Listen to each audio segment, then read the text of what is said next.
as your face shines. So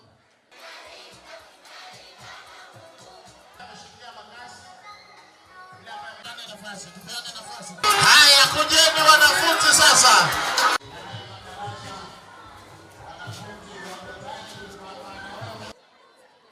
good morning.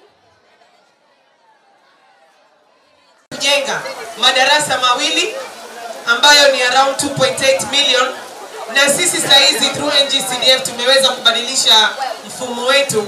Pale ambapo tunajenga darasa tunaweka lockers pia ndani kabisa, ili wale watoto wakiingia ndani tayari wao wako na madawati ya kuweza kukalia.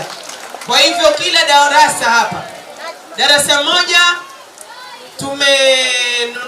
tumeweza kununua lockers 136 na viti 136. Yaani ukiingia katika darasa sasa ni complete.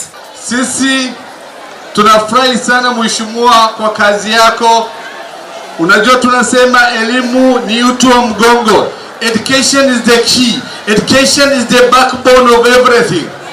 If any leader of any person who usually undertake the issue of education the serious that it deserves, then our community will move ahead and we are able to join the growing society of Kenya.